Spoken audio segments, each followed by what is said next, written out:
Quando papai morreu, meu avô sussurrou: "Agora sou eu quem cuida da família."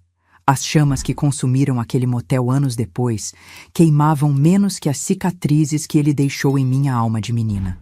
Bom dia, meus queridos. Que bênção poder conversar com vocês hoje. Meu nome é Luísa Emília Fonseca. Tenho 75 anos. Nasci em Catalão, Goiás. Mas hoje moro nessa cidadezinha acolhedora chamada Caçador, em Santa Catarina, onde o ar puro da serra me ajuda a ter clareza nos pensamentos todos os dias. O que mais me realiza hoje em dia é meu trabalho como psicóloga. Mesmo aposentada, oficialmente, ainda atendo algumas pessoas aqui no meu escritório montado na sala de casa. Especializada em traumas infantis, dedico minha vida a ajudar pessoas a curar feridas que carregam desde pequenas. Comecei essa profissão tarde, aos 45 anos, depois de muita terapia para lidar com minhas próprias dores. Foi como se cada lágrima que derramei durante meu próprio tratamento se transformasse em sabedoria para acolher o sofrimento alheio. Hoje estou sentada na minha poltrona de couro marrom, aquela onde recebo meus pacientes. Da janela, vejo as araucárias balançando com o vento da serra, enquanto organizo minhas anotações do último atendimento. Tenho um cafezinho fresco na mesa e o cheirinho de canela que sempre coloco me traz um aconchego que demorei anos para conseguir sentir. E vocês, minhas queridas e meus queridos que estão me assistindo agora, me contem aqui nos comentários. De qual cidadezinha vocês estão me assistindo? E em que horinha do dia vocês encontraram esse vídeo? De manhãzinha com o café, depois do almoço, ou já de noitinha? Eu sempre leio todos os comentários e fico tão feliz em saber de onde vocês são e quando tiram um tempinho do dia para ouvir as histórias dessa vovó aqui. Me conta, viu? Vamos criar uma corrente de carinho. Hoje quero compartilhar com vocês uma história que raramente conto, mesmo sendo psicóloga e entendendo a importância de falar sobre traumas. É sobre como às vezes precisamos destruir para poder reconstruir. Sobre como pessoas que deviam nos proteger podem ser as que mais nos machucam. Não é fácil falar sobre isso, mas talvez minha história possa ajudar alguém que esteja passando por dificuldades semelhantes. A psicologia me ensinou que nossas cicatrizes podem virar instrumentos de cura para outros. E hoje, nessa conversa de alma aberta, quero mostrar como transformei meu maior pesadelo em minha maior força. Antes de me tornar a psicóloga que ajuda crianças traumatizadas, eu mesma fui uma dessas crianças. Uma menina de Catalão que teve a infância interrompida quando o céu desabou sobre sua cabeça. Minha infância em Catalão foi como um livro de contos de fadas, daqueles que a gente lê e relê, querendo que nunca acabe.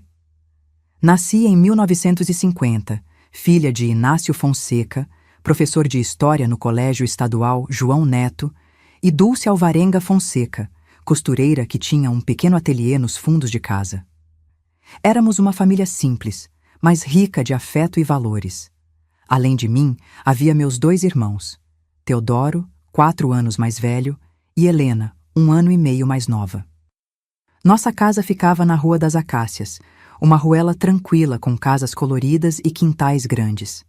A nossa era amarela com janelas verdes, tinha uma varanda na frente onde papai colocou uma rede grande, onde líamos juntos nas tardes de domingo.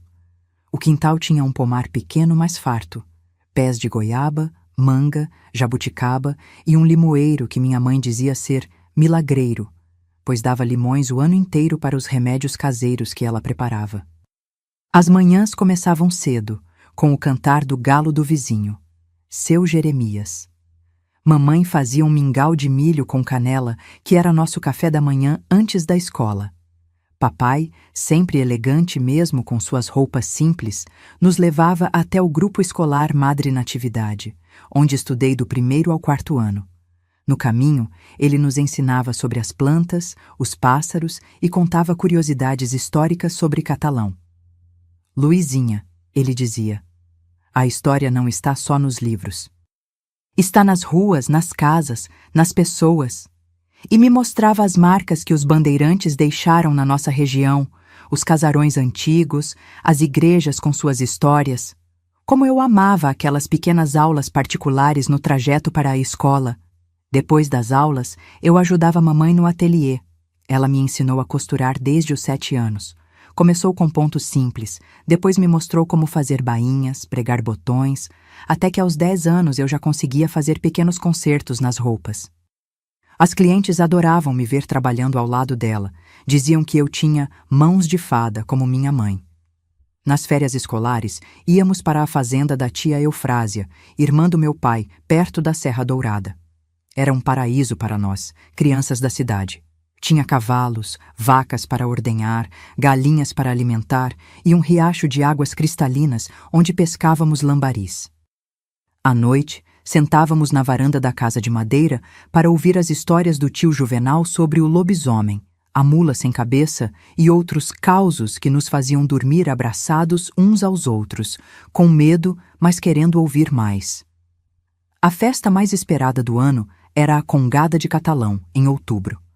A cidade inteira se enfeitava com bandeiras coloridas, e os ternos de Congo desfilavam pelas ruas com seus tambores, caixas e bandeiras em louvor a Nossa Senhora do Rosário e São Benedito.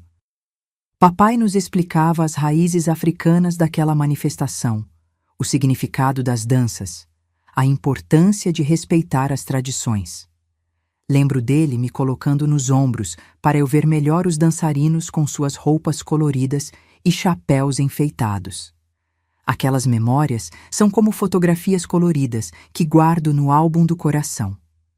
Nossa vida era simples, mas plena até meus 12 anos. Foi quando as primeiras nuvens escuras começaram a se formar no nosso céu, até então tão azul. Papai começou a ter dores de cabeça fortes. No início, ele disfarçava, tomava chá de melissa que mamãe fazia e seguia dando suas aulas. Mas com o tempo, as dores foram piorando. Às vezes, ele precisava parar no meio de uma frase, fechar os olhos e respirar fundo, esperando que a dor diminuísse. Quando finalmente convencemos ele a ir ao médico em Goiânia, o diagnóstico foi como um raio em céu aberto: aneurisma cerebral. O médico explicou que papai precisava de uma cirurgia urgente, mas em 1962, esse tipo de procedimento só era feito em grandes centros como São Paulo. Não tínhamos recursos para uma viagem dessas, muito menos para pagar o hospital e os especialistas. A família toda se mobilizou para tentar juntar dinheiro. Mamãe costurava dia e noite. Teodoro começou a trabalhar entregando encomendas depois da escola. Eu vendia doces caseiros nas portas das lojas. Mesmo com todo o nosso esforço, estávamos longe de conseguir o necessário. E o tempo corria contra nós. Numa noite de agosto, enquanto jantávamos, papai deixou cair o garfo, levou a mão à cabeça e desabou na cadeira. Naquele momento, ele partiu. Sem despedidas, sem últimas palavras de sabedoria. Apenas o silêncio que ficou e nunca mais foi preenchido. Eu tinha acabado de completar 13 anos. De repente, me vi tendo que ser forte, não só por mim, mas por mamãe, que parecia ter perdido o chão, e por Helena, que ainda não entendia direito o que significava a morte. Teodoro, com seus 17 anos, assumiu o papel de homem da casa, mas era apenas um menino tentando parecer adulto. A morte de papai deixou mais do que um vazio emocional. Deixou também um buraco nas nossas finanças. Sem o salário dele, o pequeno negócio de costura da mamãe não era suficiente para sustentar a família. As contas começaram a se acumular. Aluguel atrasado, caderneta da mercearia do seu Osvaldo cada vez mais cheia, as mensalidades escolares que não podíamos mais pagar. Foi quando mamãe, num ato de desespero, escreveu para o único parente do meu pai que tinha condições de nos ajudar, meu avô Eustáquio. Ele morava em Jataí, cidade a algumas horas de Catalão, e era praticamente um estranho para nós. Papai e ele tinham se desentendido anos antes, por motivos que nunca foram claros para nós, crianças. As poucas vezes que papai mencionava o próprio pai, uma sombra cruzava seu rosto, e ele mudava de assunto rapidamente. 3 dias depois da carta, meu avô Eustáquio apareceu na nossa porta. Alto, com cabelos grisalhos bem aparados e um terno escuro impecável, ele parecia uma figura imponente e distante. Trazia uma maleta de couro cara e um envelope grosso com dinheiro que entregou para minha mãe sem muita cerimônia. Vim cuidar da família do meu filho, ele disse, com uma voz que parecia gentil, mas que, de alguma forma, me causou um arrepio na espinha. Naquele momento, vi minha mãe chorar de alívio pela primeira vez desde o enterro do papai. O que ela não sabia, o que nenhum de nós podia imaginar, é que aquele dinheiro, que parecia uma tábua de salvação, era na verdade o bilhete de entrada para meu pior pesadelo. Meu avô Eustáquio não demorou a organizar nossas vidas, como ele mesmo dizia. Em apenas uma semana, pagou todas as nossas dívidas, matriculou-nos em uma escola particular, o Instituto Santa Rita, e alugou uma casa maior para nós no bairro Alto da Boa Vista, o mais nobre de Catalão. Mamãe, fragilizada pelo luto e pelo alívio financeiro repentino, entregou-se completamente às decisões dele, como uma náufraga que se agarra a qualquer tábua de salvação. Dulce, ele disse à minha mãe cerca de um mês depois de sua chegada, essa cidade não oferece oportunidades para os meninos. Tenho negócios em Caldas Novas e uma casa grande lá. Deveríamos nos mudar, recomeçar em um lugar onde o fantasma de Inácio não esteja em cada esquina. Foi assim que, aos 13 anos, me vi deixando para trás a cidade onde nasci.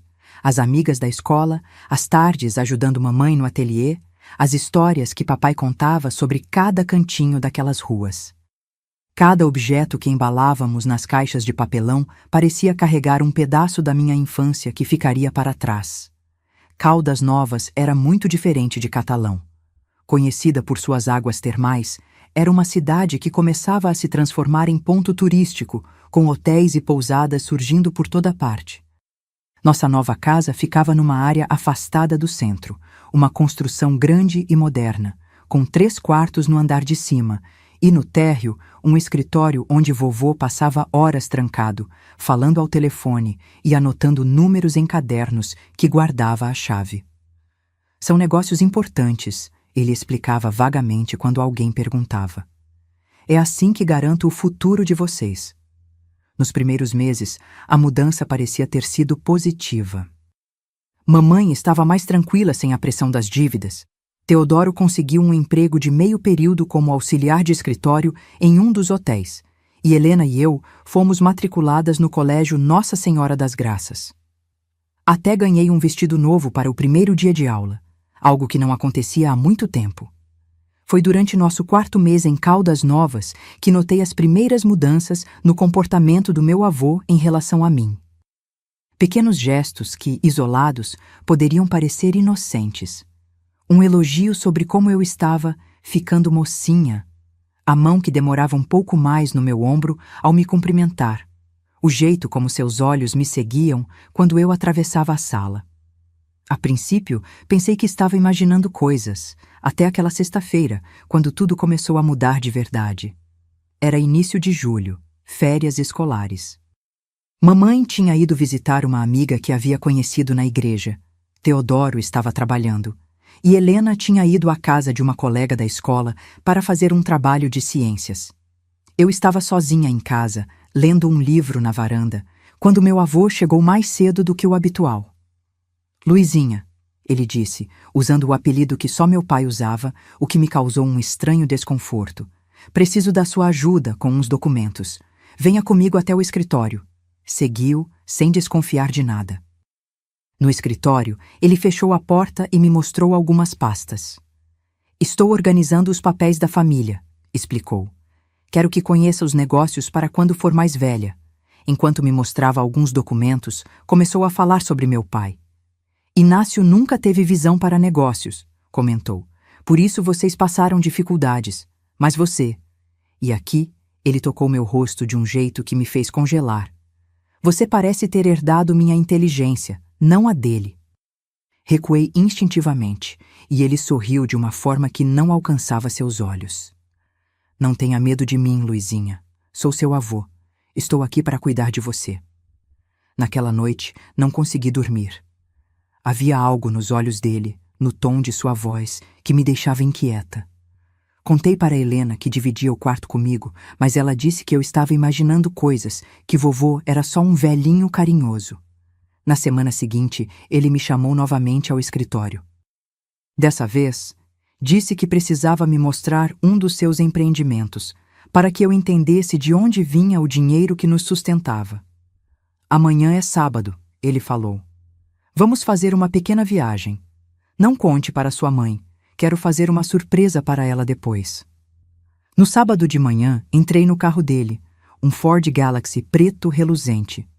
Para onde vamos, vovô? Perguntei enquanto ele dirigia por uma estrada que saía da cidade.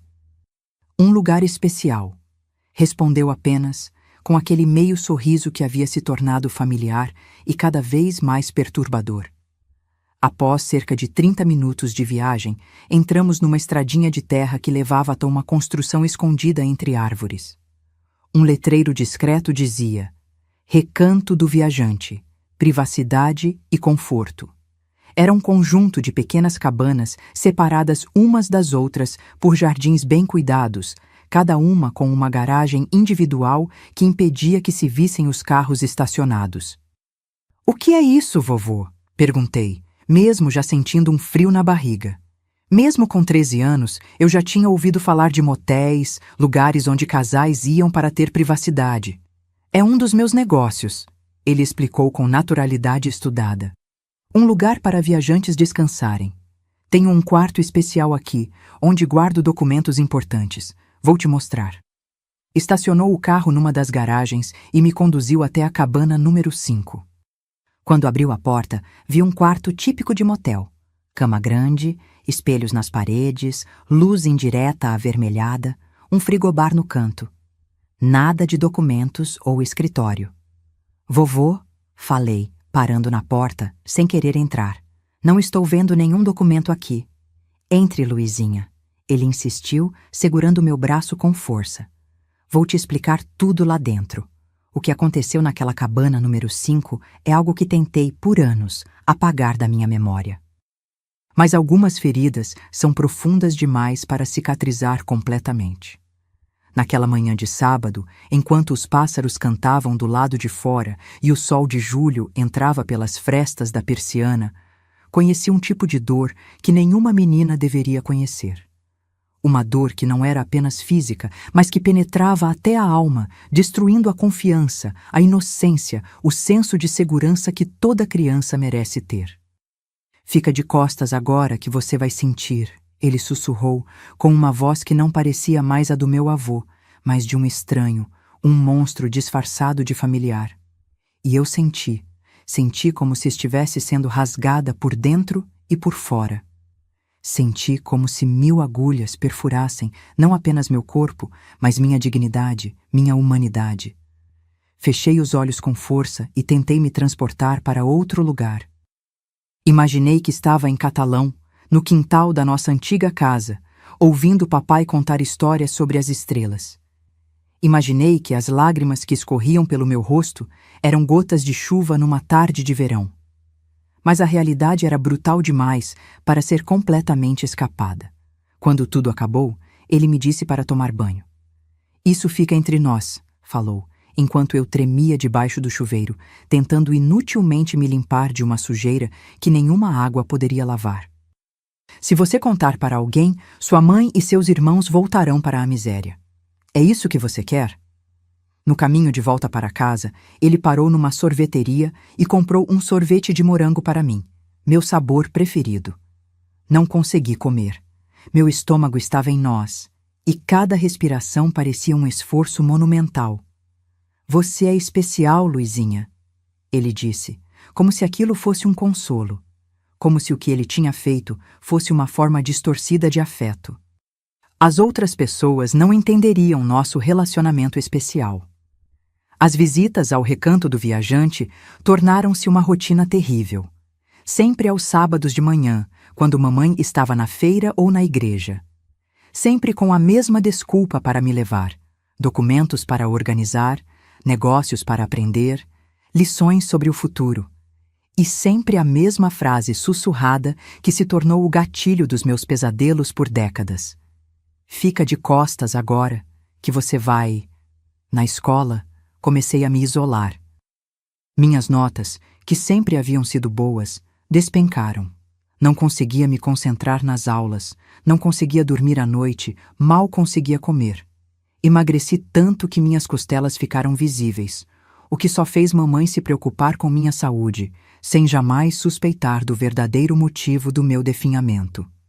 É a adolescência, dizia meu avô, com falsa preocupação. E a adaptação à nova cidade. Ela vai melhorar. Teodoro, ocupado com o trabalho e os próprios estudos, mal notava minha transformação. Helena, que dividia o quarto comigo, percebeu que eu chorava todas as noites, mas suas tentativas de me consolar esbarravam no meu muro de silêncio. Como poderia eu explicar o inexplicável? Como poderia eu destruir a segurança financeira da nossa família, que tanto tinha sofrido após a morte de papai? Uma vez tentei resistir. Era um sábado de outubro e eu tinha fingido estar doente, com febre e dor de cabeça. Não posso ir hoje, vovô, disse, tremendo debaixo do cobertor. Estou muito mal. Ele apenas sorriu, aquele sorriso frio que nunca alcançava os olhos, e respondeu: Tudo bem, Luizinha. Talvez eu leve Helena no seu lugar. Ela já está com quase a idade certa, não é? Quase na idade certa. Nunca mais fingi estar doente. A ideia da minha irmãzinha passando pelo mesmo inferno era insuportável. Então, eu ia, semana após semana, mês após mês, carregando aquele fardo terrível em silêncio, tornando-me um escudo involuntário para proteger o resto da minha família. Foi durante uma dessas visitas, quase um ano depois da primeira vez, que descobri algo que mudaria o curso da minha vida. Enquanto meu avô estava no banheiro, vi uma pasta de documentos sobre a mesa de cabeceira. Movida por uma mistura de curiosidade e desespero por qualquer informação que pudesse me ajudar, abri-a rapidamente. Dentro, encontrei contratos, escrituras, licenças de funcionamento. Todos com o nome do meu avô, Eustáquio Fonseca, como proprietário do Recanto do Viajante. Havia também extratos bancários mostrando os lucros mensais do estabelecimento. Somas consideráveis que explicavam como ele podia bancar nossa casa nova, a escola particular, as roupas caras. A realização me atingiu como um raio. Meu avô não era apenas meu algoz. Ele era o dono do lugar que se tornou meu calvário pessoal. O dinheiro que alimentava nossa família, que pagava nossos estudos, que nos dava um teto, vinha daquelas paredes que testemunhavam minha degradação semana após semana. Naquela noite, chorei como nunca havia chorado antes. Abracei o pequeno crucifixo de prata que meu pai havia me dado no meu aniversário de 10 anos, o único objeto dele que eu ainda possuía. E foi ali, sentindo o metal frio contra meu rosto quente de febre e desespero, que comecei a imaginar uma saída para aquele inferno. Papai, sussurrei para o crucifixo, como se ele pudesse me ouvir. Me dê forças, me ajude a encontrar um jeito de acabar com isso. Uma faísca de determinação acendeu-se dentro de mim naquela noite. Não sabia ainda como, mas jurei a mim mesma que encontraria uma maneira de parar meu avô, de expor seus crimes, de libertar não apenas a mim, mas todas as vítimas que aquelas cabanas podiam ter abrigado ao longo dos anos. O que eu não sabia ainda é que a resposta estaria no próprio elemento que simboliza tanto a destruição quanto a purificação: o fogo.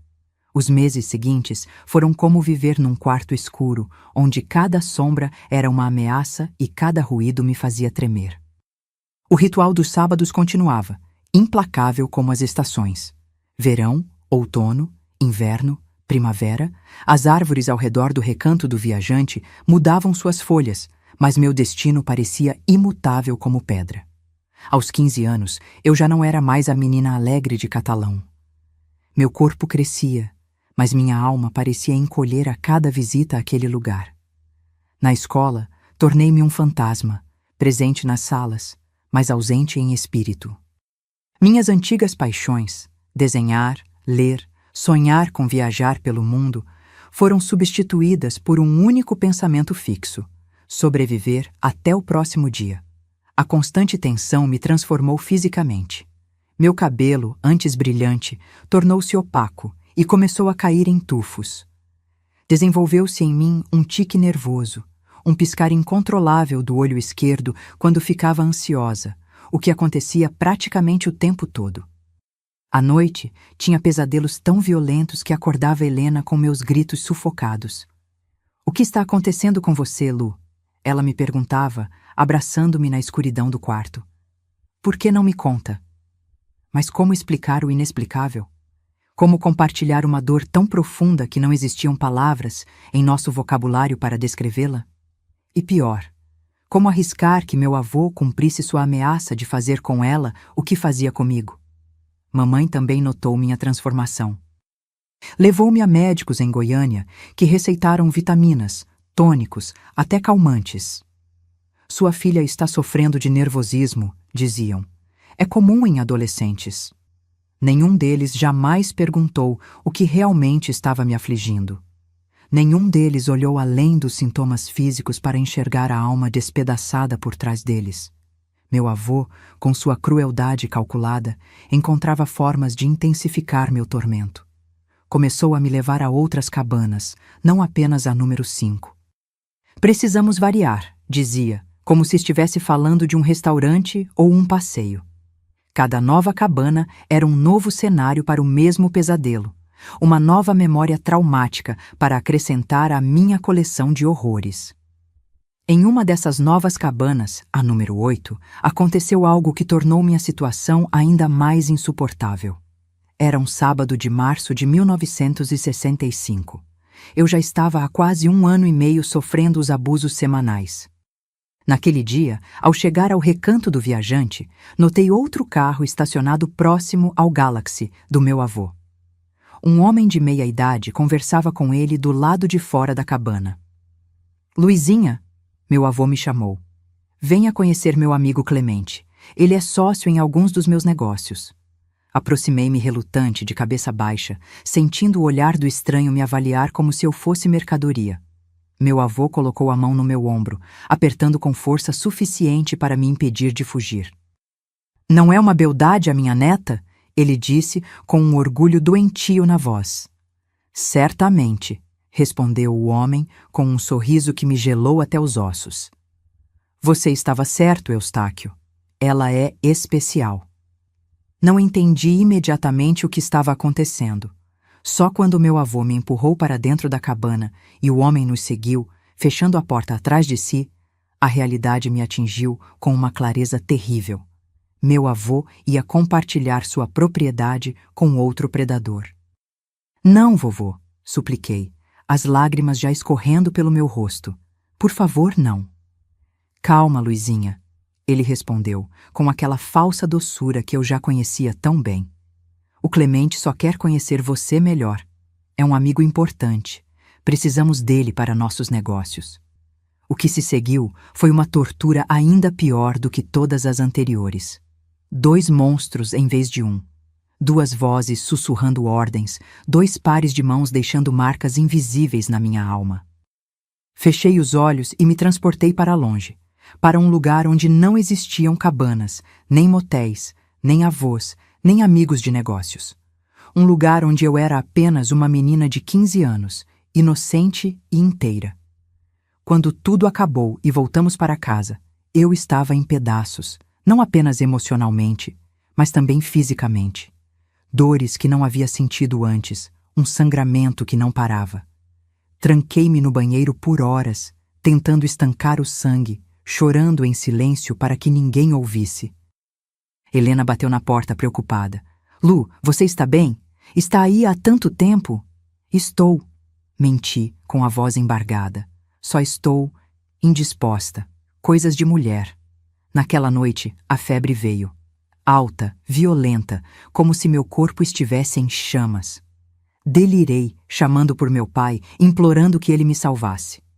Mamãe, assustada, chamou um médico que diagnosticou uma infecção.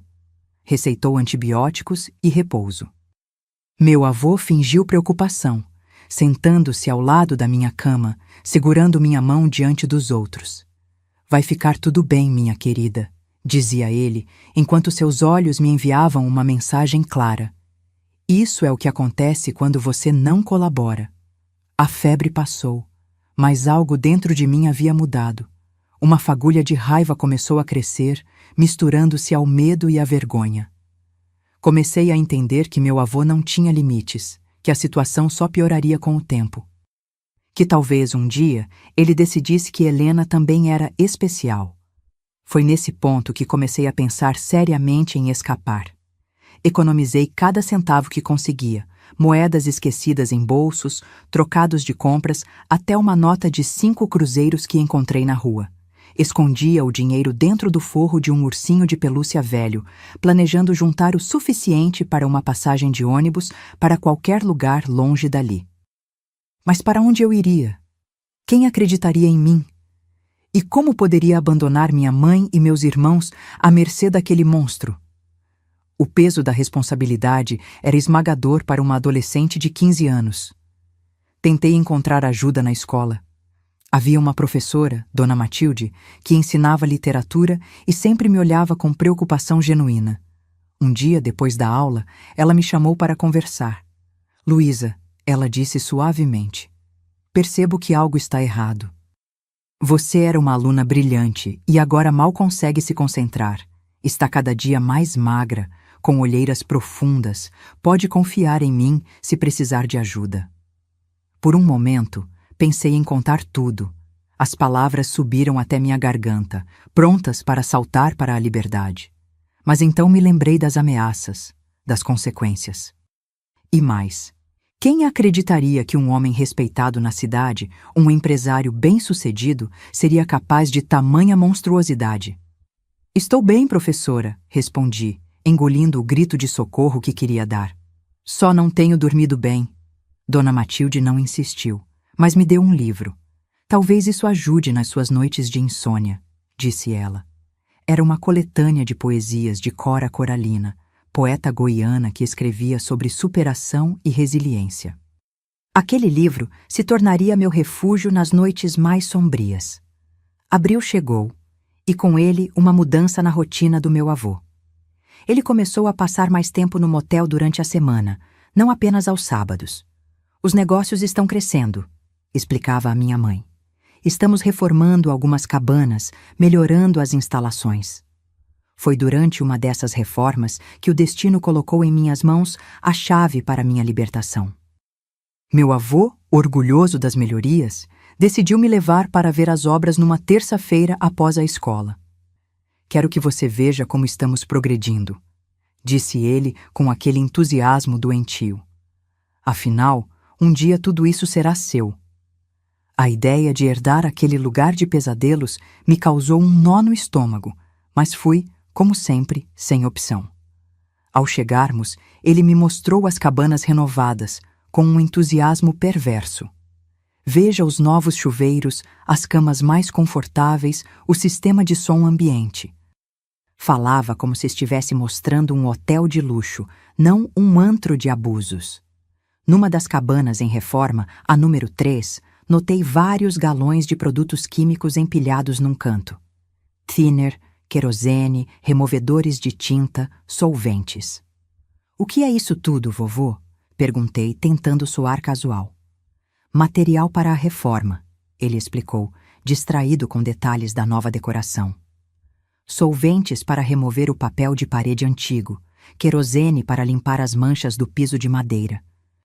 Naquele instante, uma ideia começou a se formar na minha mente. Uma ideia terrível, desesperada, mas que representava uma possibilidade de libertação. Lembrei-me das aulas de química, de como esses produtos eram altamente inflamáveis, de como um simples fósforo poderia transformar tudo aquilo em um inferno real, não apenas metafórico como o que eu vivia. Observei atentamente onde ficava a chave do depósito onde guardavam esses materiais. Vi quando o mestre de obras, seu Juvenal, a pendurou num gancho discreto atrás do balcão da recepção. Uma chave pequena, dourada, que poderia ser minha salvação. Naquela noite, não consegui dormir. A ideia do fogo consumia meus pensamentos como as chamas consumiriam aquele lugar de horrores. Era errado, era perigoso, Era criminoso. Mas seria justiça?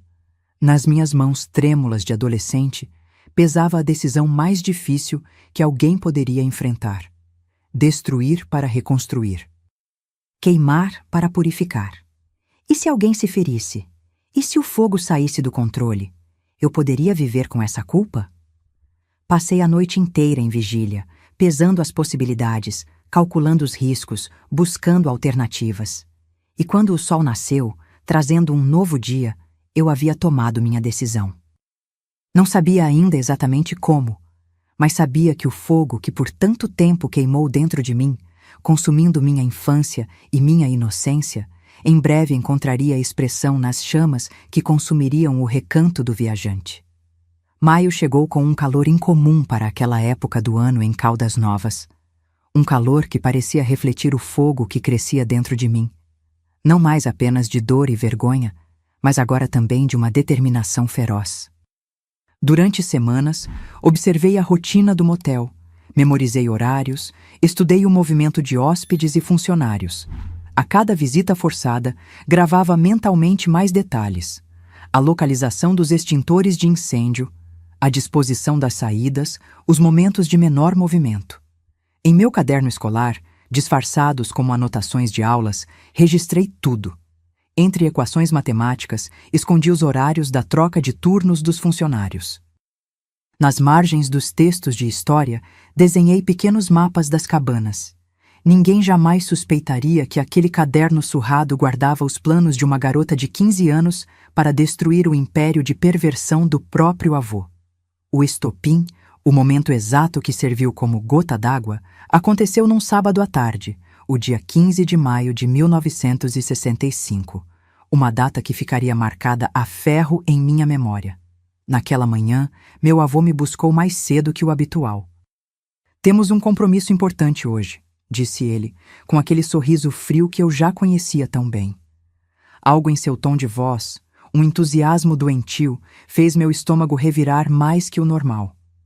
Ao chegarmos ao recanto do viajante, ele não me levou para nenhuma das cabanas habituais, mas para uma diferente, a número 12, a mais afastada, quase escondida entre as árvores. Quando abriu a porta, vi que não estávamos sozinhos. 3 homens, todos de meia idade, esperavam sentados em poltronas dispostas em semicírculo. Reconheci um deles, Clemente, o sócio que já havia participado do meu tormento antes. Os outros 2 eram estranhos, mas tinham o mesmo olhar predatório que eu já havia aprendido a identificar e temer. "Cavalheiros", meu avô anunciou, empurrando-me para frente como quem exibe um troféu. "Como prometi, minha neta Luísa. Uma raridade, não é mesmo?" O ar pareceu sumir dos meus pulmões. O zumbido nos meus ouvidos abafou as vozes, mas pude ver os sorrisos, os olhares trocados, as notas de dinheiro passando de mãos. Foi quando entendi. Meu avô não estava apenas abusando de mim, estava me vendendo. "Não", sussurrei, recuando até bater na parede. "Não, por favor." Um dos homens, careca e com um bigode grisalho, deu um passo à frente. "Não seja tímida, menina. Seu avô nos garantiu que você é muito especial." Meu avô agarrou meu braço com força, seus dedos deixando marcas vermelhas na minha pele. "Comporte-se, Luizinha", sussurrou ele, com uma ameaça clara na voz. "Lembre-se da sua mãe, dos seus irmãos, do que acontecerá se você não colaborar." Naquele momento, algo dentro de mim se quebrou, não de derrota, mas de uma clareza cristalina. Vi meu futuro se desenrolar à minha frente como um filme de horror. Anos e anos sendo usada, vendida, destruída aos poucos. E depois, quando eu fosse velha demais, talvez minha irmã Helena tomasse meu lugar. O ciclo continuaria, sem fim. "Preciso ir ao banheiro", falei, tentando controlar o tremor na voz. "Seja rápida", meu avô ordenou, apontando para uma porta ao lado. No pequeno banheiro da cabana 12, olhei para meu reflexo no espelho. Uma garota magra demais, pálida demais, com olhos que pareciam pertencer a alguém muito mais velho. Aquela não era eu, era apenas uma casca vazia do que eu havia sido. E foi ali, naquele momento de confronto comigo mesma, que tomei minha decisão final. Abri a janela do banheiro, pequena, mas suficiente para uma adolescente esquelética como eu havia me tornado. Com um último olhar para a porta fechada, saí pela janela, caindo no mato alto atrás da cabana. Corri como nunca havia corrido antes, com o coração batendo tão forte que parecia querer escapar do meu peito. Não fugi do motel. Esse não era meu plano. Em vez disso, contornei as cabanas, mantendo-me escondida entre as árvores, até chegar aos fundos da recepção. Sabia que aos sábados, durante o almoço, apenas um funcionário ficava no balcão. O jovem Arnaldo, que frequentemente saía para fumar atrás do prédio, deixando a recepção vazia por alguns minutos. Esperei, agachada entre arbustos, observando. Como previsto, logo Arnaldo apareceu, cigarro entre os dedos, caminhando para seu esconderijo habitual atrás do prédio. Era minha chance, talvez a única que teria. Entrei sorrateiramente pela porta dos fundos, coração martelando, mãos trêmulas. A recepção estava vazia, exatamente como eu esperava. Corri até o balcão e, com dedos ágeis, peguei a pequena chave dourada do gancho escondido. Em seguida, fui até o depósito nos fundos. A fechadura cedeu facilmente e ali estava, o arsenal químico que alimentaria minha libertação. Galões de thinner, latas de querosene, solventes de todo tipo. Peguei uma garrafa de plástico vazia da lixeira e a enchi com uma mistura dos líquidos. Em seguida, peguei uma caixa de fósforos que estava sobre uma prateleira. Saí pelos fundos novamente, sem ser vista, e me dirigi à cabana número 5, a primeira onde meu tormento começou, agora vazia devido à reforma. Abri a porta com a chave mestra que havia furtado da recepção junto com a chave do depósito e entrei. As memórias me golpearam como punhos invisíveis. O cheiro característico do lugar, a cama onde perdi minha infância, o espelho que refletiu meu terror tantas vezes. Com determinação mecânica, comecei a derramar o líquido inflamável pelo chão, pelas cortinas, sobre a cama. Isso é pelo que você fez comigo, sussurrei, enquanto o líquido escorria, formando poças brilhantes no piso. Isso é por todas as meninas que você machucou. Isso é para que você nunca mais possa fazer isso com ninguém. Saí da cabana, deixando um rastro do líquido até a porta. Acendi um fósforo, observei a pequena chama dançar por um momento. Tão frágil e ainda assim tão poderosa. Então, deixei-o cair. O fogo se alastrou com uma velocidade assustadora, consumindo primeiro o rastro, depois invadindo a cabana com um rugido faminto. Fiquei paralisada por um instante, hipnotizada pelas chamas que cresciam, devorando as cortinas, lambendo as paredes, engolindo a cama que havia sido o altar do meu sacrifício. O calor me trouxe de volta à realidade. Corri para a cabana número 8, a segunda onde fui abusada, e repeti o processo. E então para a número 3, onde os materiais da reforma estavam armazenados. O fogo se alimentaria deles, crescendo, se espalhando de cabana em cabana. Por último, corri até a cabana 12, onde meu avô e os 3 homens provavelmente ainda me esperavam, imaginando que eu estava no banheiro. Derramei o resto do líquido na porta e ao redor da construção. Com as mãos trêmulas, acendi o último fósforo. Fica de costas agora, sussurrei, repetindo as palavras que tanto me assombravam, que você vai sentir. E deixei o fósforo cair. As chamas subiram como serpentes furiosas, lambendo a madeira seca da cabana. De dentro, ouvi gritos confusos, depois de pânico ao perceberem o que estava acontecendo. A porta se abriu violentamente e figuras em chamas irromperam, correndo em círculos desesperados. Não fiquei para ver o final. Corri como nunca, pela estrada de terra que levava à rodovia principal. Corri até meus pulmões queimarem tanto quanto as cabanas atrás de mim. Corri até meus músculos gritarem de dor. Corri até o chão sob meus pés passar de terra batida para asfalto. Na rodovia, um caminhoneiro parou ao me ver. Uma adolescente suja, ofegante, com olhos arregalados de terror e determinação. "Moça, o que aconteceu?" ele perguntou, apontando para trás de mim, onde uma coluna de fumaça negra já se erguia no céu. "Fogo", foi tudo o que consegui dizer. Um acidente terrível.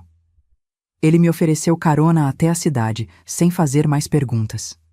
No caminho, olhando pelo espelho retrovisor, vi o céu de Caldas Novas se tingir de preto, enquanto sirenes começavam a soar ao longe. O que havia feito era terrível, eu sabia. Talvez imperdoável. Mas naquele momento, sentindo o vento fresco entrar pela janela do caminhão, tocando meu rosto molhado de lágrimas e suor, senti algo que não sentia há quase 2 anos. Liberdade. Não sabia o que me esperava. Se meu avô havia sobrevivido, se seria descoberta, se passaria o resto da vida fugindo. Só sabia que pela primeira vez, desde a morte do meu pai, eu havia tomado as rédeas do meu destino. E que as chamas que consumiam o recanto do viajante estavam, de alguma forma, purificando minha alma, queimando as teias de terror e vergonha que haviam me aprisionado por tanto tempo. Quando o caminhoneiro me deixou no centro de Caldas Novas, caminhei até uma pequena praça e me sentei num banco, observando o movimento da cidade que continuava normalmente, alheia ao meu tormento particular, alheia à minha vingança, alheia à minha libertação. E agora, Luísa? Perguntei a mim mesma enquanto o sol começava a se pôr. Para onde você vai? A resposta veio como um sussurro do vento nas folhas das árvores da praça. Para qualquer lugar, menos de volta. As notícias sobre o incêndio no recanto do viajante se espalharam por Caldas Novas como fogo em palha seca. Tragédia na estrada, gritavam as manchetes dos jornais locais no dia seguinte. 4 mortos em incêndio criminoso em motel. Sentada na sala de espera da rodoviária, com o jornal tremendo em minhas mãos, li os detalhes com uma mistura de horror e alívio. Segundo a reportagem, 4 homens haviam morrido no incêndio. Meu avô, Eustáquio Fonseca, seu sócio Clemente Nogueira e 2 empresários de Goiânia cujos nomes não eram mencionados. A polícia suspeitava de incêndio criminoso devido ao padrão de propagação do fogo e ao forte odor de combustível. As autoridades procuram testemunhas e uma adolescente vista nas proximidades, dizia o último parágrafo. Meu coração acelerou. Alguém havia me notado. Não podia voltar para casa. Não depois do que havia feito. Apesar de todo o sofrimento que meu avô me causara, eu havia tirado vidas humanas. 4 delas. Mesmo que fossem vidas de monstros, o peso dessa realidade era quase insuportável para meus 15 anos. Com o dinheiro que havia guardado no ursinho de pelúcia, quase 100 cruzeiros, comprei uma passagem para o lugar mais distante que pude, Ponta Grossa, no Paraná. Era uma cidade onde ninguém me conhecia, longe o suficiente de Goiás para me dar alguma sensação de segurança. Durante a longa viagem de ônibus, que durou quase 2 dias com várias baldeações, tive tempo para pensar. O que seria da minha família? Mamãe, Teodoro, Helena, eles estariam sofrendo com meu desaparecimento? Saberiam do envolvimento do meu avô no incêndio? Descobririam algum dia o que ele havia feito comigo? Ou me considerariam simplesmente uma adolescente problemática que fugiu de casa?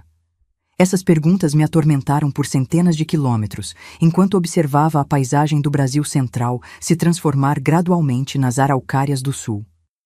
Cheguei em Ponta Grossa numa manhã fria de maio, com apenas a roupa do corpo, meus poucos cruzeiros restantes e um nome novo que havia decidido adotar: Laura Campos.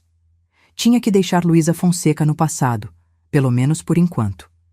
Nos primeiros dias, dormi em um albergue municipal e procurei trabalho desesperadamente. Minha idade era um obstáculo. Quem contrataria uma menina de 15 anos sem documentos, sem referências, aparentemente fugida de casa? Mas a necessidade me tornou criativa. Comecei lavando pratos em um pequeno restaurante onde a Dona Neuza, não fez muitas perguntas ao ver meus olhos assustados e mãos dispostas ao trabalho.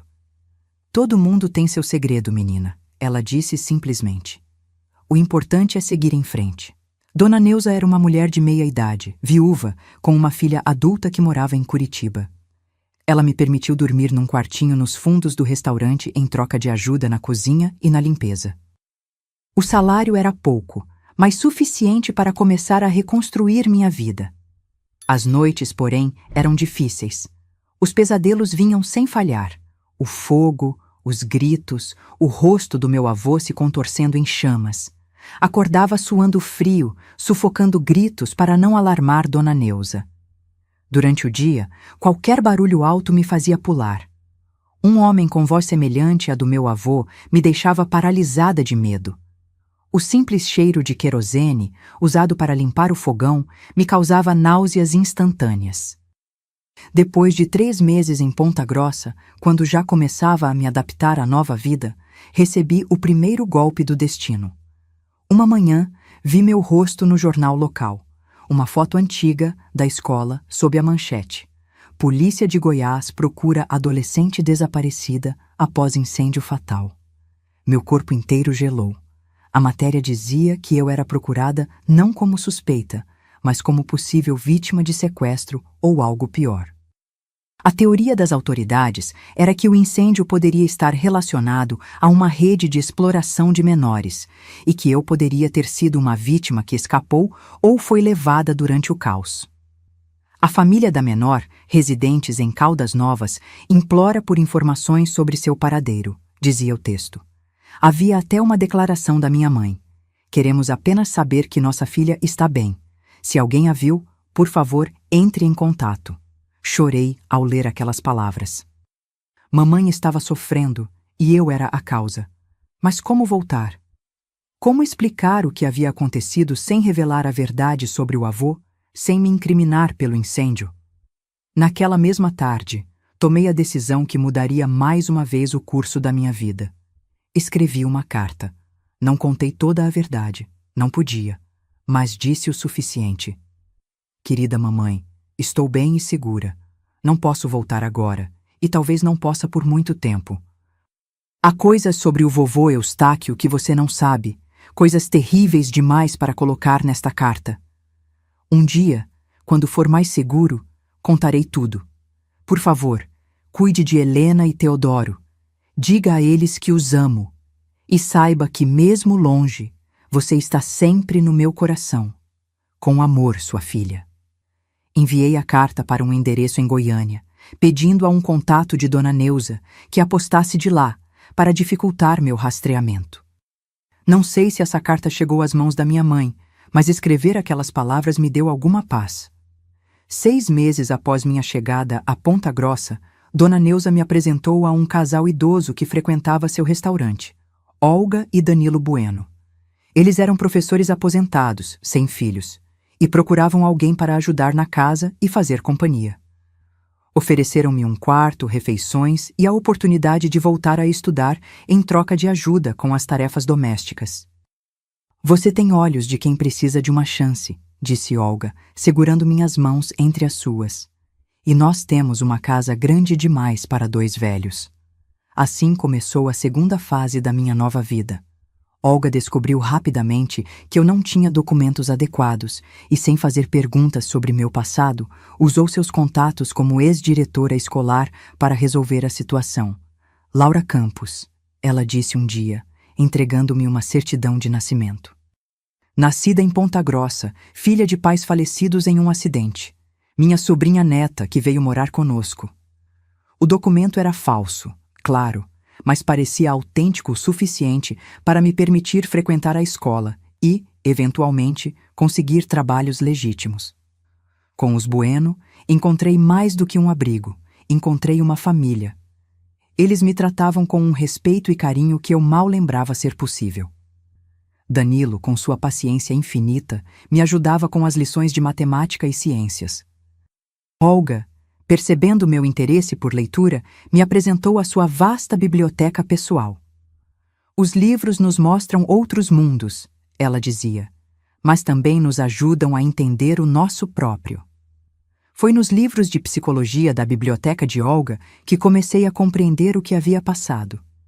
Palavras como abuso, trauma e estresse pós-traumático ganharam significado. Comecei a entender que o que meu avô havia feito não era culpa minha, que eu havia sido vítima de um predador que usou seu poder e posição para me ferir. Quanto ao incêndio, bem, isso era mais complicado. Nos momentos mais sombrios, me perguntava se era uma assassina, se merecia ser punida. Em outros momentos, via minha ação como legítima defesa. Não apenas minha, mas de todas as outras possíveis vítimas que meu avô e seus amigos poderiam ter feito. No ano seguinte, com 16 anos, consegui um pequeno trabalho na biblioteca municipal, organizando livros e ajudando visitantes. O ambiente tranquilo, cercado de conhecimento, era terapêutico para minha mente ainda em recuperação. Foi lá, entre as estantes de livros, que conheci Dra. Iracema Mendes, psicóloga que vinha pesquisar materiais para um curso que ministrava na faculdade local. Começamos a conversar sobre literatura e, gradualmente, sobre psicologia.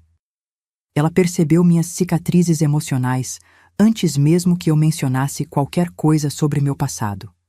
Laura, ela me disse um dia, usando o nome que eu havia adotado. Se algum dia quiser conversar sobre o que te machucou, estou aqui. Às vezes, carregar certas histórias sozinha é um peso grande demais. Inicialmente resisti.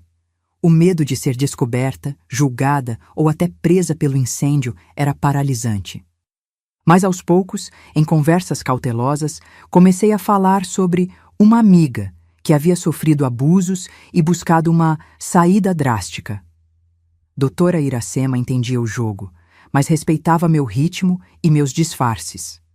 Essas conversas foram minha primeira experiência com terapia, ainda que informal e disfarçada. Elas plantaram a semente do que viria a ser minha vocação futura. Aos 18 anos, com o apoio dos Bueno e uma bolsa de estudos parcial, ingressei no curso de psicologia na Universidade Estadual de Ponta Grossa. Minha experiência pessoal havia me mostrado o poder transformador de compreender a mente humana, tanto a do agressor quanto a da vítima. Queria usar esse conhecimento para ajudar outras pessoas que, como eu, carregavam feridas invisíveis. Durante meu segundo ano de faculdade, aconteceu algo que mudaria tudo novamente. Um dia, ao voltar para casa após as aulas, encontrei uma mulher desconhecida conversando com Olga na sala de estar. Quando entrei, ambas silenciaram e a visitante se levantou, tremendo visivelmente. "Luísa", ela disse, com a voz embargada. "É você mesmo. Era minha mãe." Naquele instante, meu mundo passado e presente colidiram. Minha mãe, Dulce, mais velha e mais magra do que eu lembrava, havia me encontrado após quase 5 anos de busca. Através de detetives particulares, anúncios em jornais e até cartomantes, segundo ela me contou depois, nunca havia desistido de me encontrar. O reencontro foi intenso e complexo. Abraços, lágrimas, explicações pela metade. Olga, percebendo a delicadeza da situação, nos deu privacidade, embora eu soubesse que depois teríamos muito a conversar. Quando finalmente ficamos sozinhas, minha mãe segurou minhas mãos e disse: "Filha, eu sei o que aconteceu. Sei o que seu avô fazia com você." O choque me deixou sem palavras. Como ela poderia saber? Depois que você sumiu e o motel... Depois do incêndio, a polícia investigou tudo. Encontraram evidências, fotos, cadernos com anotações, até vídeos. Ela engoliu em seco, visivelmente perturbada. Outros homens envolvidos foram presos. Havia outras vítimas além de você. Meninas de outras cidades. A revelação me atingiu como um raio. Não havia sido apenas eu. O horror era maior do que eu imaginava. A polícia concluiu que o incêndio foi acidental, causado por materiais inflamáveis armazenados incorretamente durante a reforma, minha mãe continuou. Ninguém nunca suspeitou de você. Naquele momento, um peso enorme que eu carregava por anos começou a se dissipar. Não era mais uma fugitiva, uma incendiária procurada. Era apenas uma sobrevivente que havia encontrado um caminho para reconstruir sua vida. Minha mãe e eu conversamos por horas. Ela contou que Helena e Teodoro estavam bem, que havíamos recebido uma indenização substancial do seguro do motel e outros negócios do meu avô. "Dinheiro sujo", ela disse, mas decidi usá-lo para algo bom. Abri uma casa de apoio para mulheres e crianças vítimas de violência em Goiânia. Essa revelação me encheu de um orgulho inesperado. Minha mãe, que eu temia ter abandonado à própria sorte, havia encontrado força e propósito na tragédia. Ao final daquele dia, enfrentei uma escolha difícil: continuar como Laura Campos, a estudante de psicologia com um futuro promissor em Ponta Grossa, ou voltar a ser Luísa Fonseca, a sobrevivente que poderia finalmente confrontar seu passado sem medo. Escolhi um caminho intermediário. Continuei meus estudos como Laura. Afinal, todos os meus documentos acadêmicos estavam nesse nome, mas reestabeleci contato regular com minha família, que passou a me visitar periodicamente. Olga e Danilo, que haviam se tornado meus pais adotivos não oficiais, abraçaram essa ampliação familiar com a generosidade que sempre os caracterizou. Quando me formei em psicologia, aos 23 anos, 4 pessoas aplaudiam orgulhosamente na plateia: Olga, Danilo, minha mãe Dulce e minha irmã Helena, que havia seguido meus passos e também estudava psicologia. Foi no meu trabalho de conclusão de curso, intitulado Resiliência e Reconstrução: Caminhos para a Superação do Trauma Severo, que finalmente enfrentei, academicamente, meu próprio passado. Embora o trabalho não mencionasse minha história pessoal, cada palavra era alimentada pela minha jornada das cinzas à reconstrução. Após a formatura, fiz especialização em trauma infantil e comecei a trabalhar em uma clínica para jovens sobreviventes de violência. Minha experiência pessoal me dava uma sensibilidade especial para identificar os sinais sutis de abuso que muitos profissionais perdiam, para entender os silêncios e as metáforas através das quais as crianças traumatizadas tentavam comunicar seu sofrimento. Aos 30 anos, já estabelecida como psicóloga respeitada, tomei outra decisão importante. Mudei-me para Caçador, em Santa Catarina, uma cidade pequena onde ninguém conhecia minha história, mas que ficava a uma distância razoável tanto de Ponta Grossa quanto de Goiânia, permitindo-me manter contato com todos que amava. Foi em Caçador que conheci Leopoldo, professor de história da escola local e viúvo com 2 filhos pequenos. Nosso relacionamento cresceu lentamente, construído sobre amizade e respeito mútuo. Quando ele me pediu em casamento, 1 ano depois, enfrentei meu último grande desafio: contar-lhe a verdade sobre meu passado. Numa noite de inverno, sentados diante da lareira de sua casa, narrei toda a minha história: o abuso, o incêndio, a fuga, a identidade falsa, a reconstrução. Ao terminar, estava tremendo, certa de que havia acabado com qualquer possibilidade de um futuro juntos. Leopoldo ficou em silêncio por longos minutos, que pareceram uma eternidade. Então, simplesmente pegou minhas mãos e disse: Luísa ou Laura, o nome não importa. A mulher forte, compassiva e extraordinária que você se tornou, essa é quem eu amo. Casamos-me no verão seguinte, numa cerimônia pequena que reuniu minha família de sangue e minha família escolhida.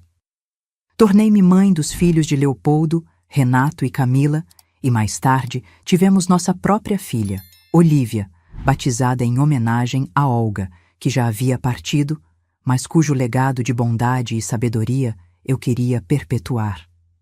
Ao longo dos anos, continuei meu trabalho como psicóloga, especializando-me cada vez mais em trauma infantil e advocacia por políticas de proteção à criança. Publiquei artigos, dei palestras e, mesmo sem jamais revelar minha história pessoal publicamente, usei-a como combustível para fazer diferença na vida de outras vítimas. As cinzas do recanto do viajante há muito se dispersaram ao vento, mas das chamas que um dia acendi na minha adolescência desesperada, surgiu não apenas destruição, mas também, eventualmente, luz. A luz do conhecimento, do propósito e da cura que consegui levar a tantos outros. O fogo que um dia usei para me libertar tornou-se, metaforicamente, o fogo que ilumina o caminho para outros que, como eu, precisam encontrar esperança nas situações mais desesperadoras. Hoje, aos 75 anos, vivo uma vida que a menina de Catalão jamais poderia imaginar. Minha casa em Caçador, com sua varanda ampla e vista para as araucárias, tornou-se um porto seguro não apenas para mim, mas para muitos que precisam de um lugar para curar suas feridas invisíveis. Já se passaram 45 anos desde que me estabeleci nesta cidade. Leopoldo, meu companheiro de vida por quase 4 décadas, partiu há 5 anos, após uma batalha contra o câncer. Foi uma perda profunda, mas diferente das perdas traumáticas da minha juventude, esta pude enfrentar com a serenidade de quem sabe que viveu um amor verdadeiro e pleno. Nossos filhos cresceram bem. Renato, o mais velho, é engenheiro florestal e trabalha no Parque Nacional da Serra do Itajaí. Camila tornou-se professora universitária, seguindo os passos do pai, e leciona antropologia na Universidade Federal de Santa Catarina. Nossa Olívia, para minha surpresa e alegria, escolheu a psicologia como profissão e hoje coordena um centro de apoio psicossocial em Florianópolis.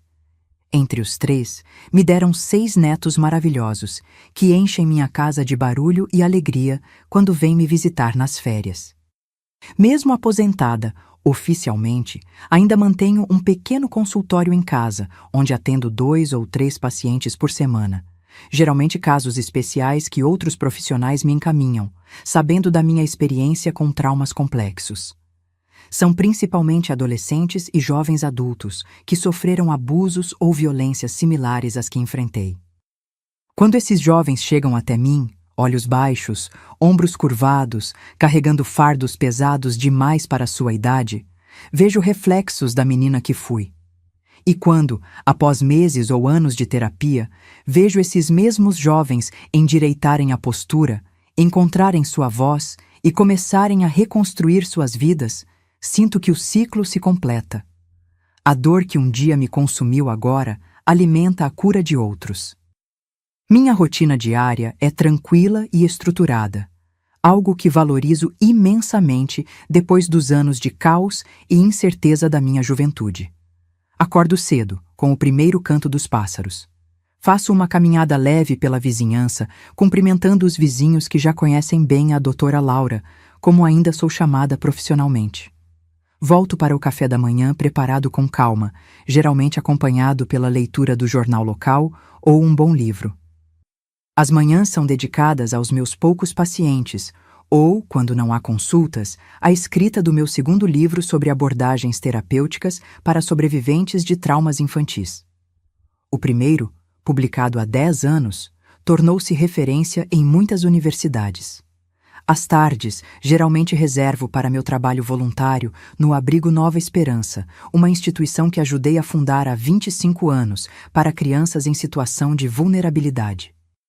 Lá, além de oferecer suporte psicológico, organizo oficinas de arte-terapia e rodas de conversa, onde as crianças podem expressar seus sentimentos em um ambiente seguro e acolhedor.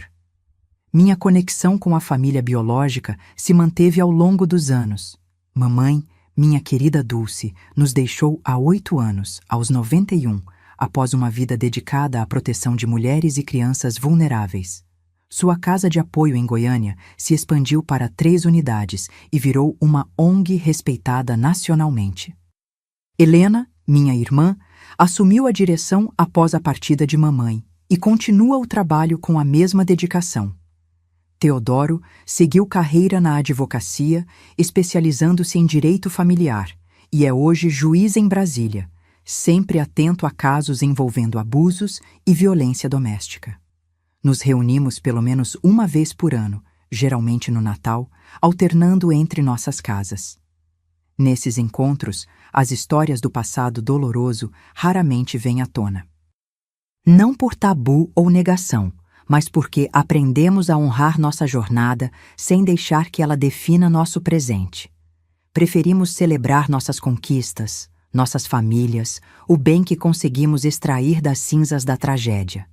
Minha casa em Caçador reflete a pessoa que me tornei, acolhedora, mais organizada, com espaços definidos para cada atividade. Meu consultório tem paredes em tons suaves de verde, poltronas confortáveis e estantes repletas de livros e pequenos objetos terapêuticos, caixas de areia, bonecos, materiais de arte. Na sala de estar, predominam as fotografias de família e os presentes feitos pelos netos, desenhos emoldurados, pequenas esculturas de argila, uma colcha de retalhos costurada pela neta mais velha. O quarto, que era do Leopoldo, mantive intacto por quase 1 ano após sua partida, até entender que preservá-lo daquela forma não era saudável. Hoje, transformei-o em um ateliê de pintura, um hobby que desenvolvi nos últimos anos e que tem sido terapêutico para lidar com o luto. Pinto principalmente paisagens, montanhas, florestas, rios, elementos da natureza que sempre me trouxeram paz. As lembranças do passado ainda surgem, é claro. Há momentos em que um cheiro específico, uma frase dita de certa maneira, ou um sonho particularmente vívido me transportam brevemente de volta àquela cabana número 5. Mas aprendi a reconhecer esses gatilhos, a respirar profundamente, a me ancorar no presente.